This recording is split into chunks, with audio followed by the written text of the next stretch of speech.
Good afternoon, everyone. Welcome to my channel. This is going to be the 6th video.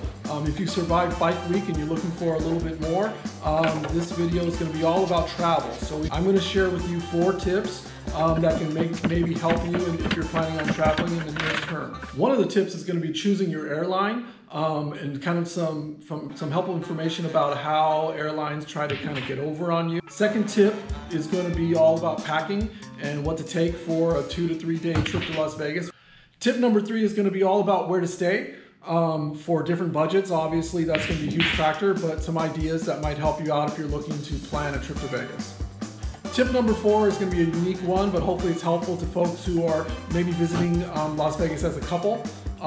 You've probably done Vegas as a single many times in your younger years, but Vegas as a couple can be even better. Going on a trip?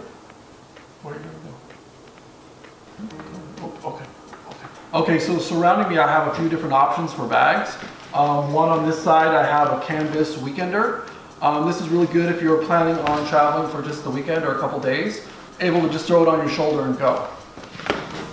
On my right hand side I have something that's geared more towards a little bit longer, which could be 3, 4, 5 days. Get something that's a distinctive color. Don't get the color black because everyone has a black suitcase. And of course, sitting next to here is my trusty daily carry, my backpack for your technical gear. Okay, so let's get into this backpack and let's see some of the essential things that I carry with that I take along with me on trips.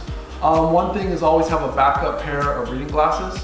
So these are always here. Possibly my favorite thing, which my wife got for me, is cable management.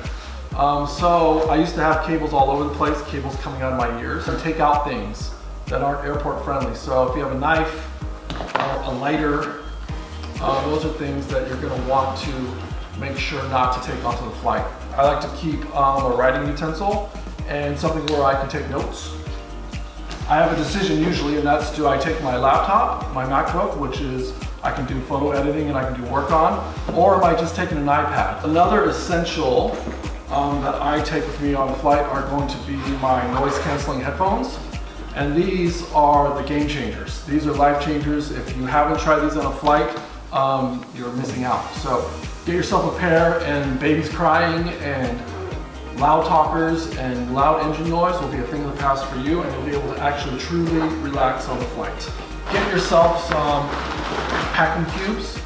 These things make it really easy for you to situate your clothes into the different categories. So socks and underwear, I won't say anything else about that, but chicks dig me because I rarely wear underwear, and when I do, it's usually something unusual. Jeans, shorts, those types of things here, and then your shirts and small jackets can all fit here. Once you have everything rolled up properly, you could fit 4 days easily. Another essential is to get yourself a really lightweight type of jacket. Also get yourself a good small Doppler bag where you can keep your personal hygiene and your grooming items. Type of travel toothbrush, take floss, small sizes for things like cologne and things like your hair gel.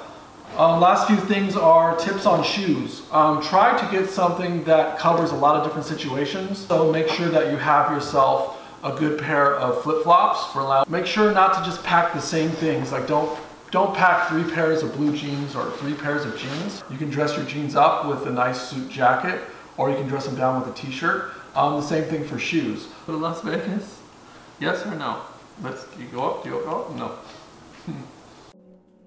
All right, this tip is going to help you save a little bit of money and also have a better time at the airports. The first thing to know when booking your tickets is timing is the most important thing.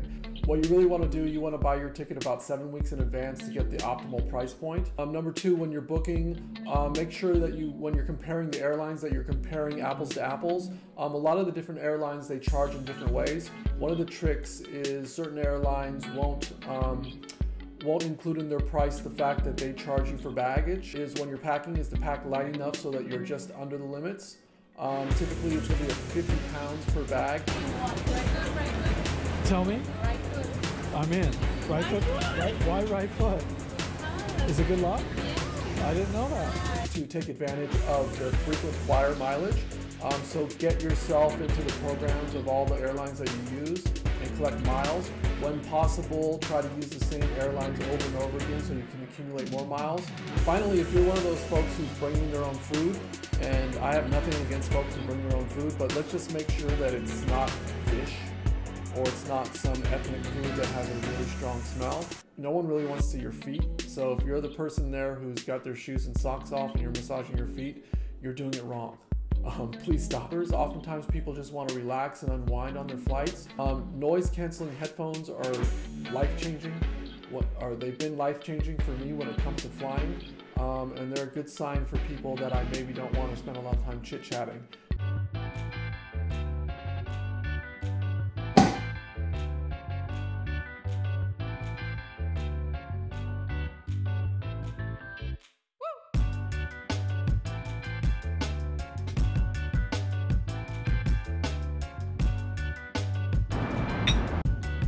Doing Las Vegas as a couple is sort of different, but it's maybe even better. It's like Las Vegas times 2. I mean, there are things that you're going to do together, of course, the dinners, the shows, gambling and whatnot. But there are also some things that maybe it's nice to get away a little bit. But make sure that your partner has some activities lined up. She decided that she wanted to go to Dry Bar this morning and get her hair done. So it's sort of double benefit because I'm going to get to see her looking amazing when she comes back. And I'm also going to get a little bit of time for me to just relax here. So when you're thinking about hotels, that's a good point to bring up. Comparing and contrasting, what experience do you want? So like, for example, the Cosmo, which is right kind of downtown, and it's got amazing food options. There's a chandelier bar is really just excellent. Going down the other options, you know, if you want amazing pool, a kind of younger culture and a little bit more going on, then maybe you're thinking about something like Caesar's Palace or the Venetian. The place has a robe and slippers. I'm actually in heaven. That's one of my favorite things to do is just kind of relax in the morning. Just try to enjoy and take it easy. You don't always have to be on the go when you're on vacation.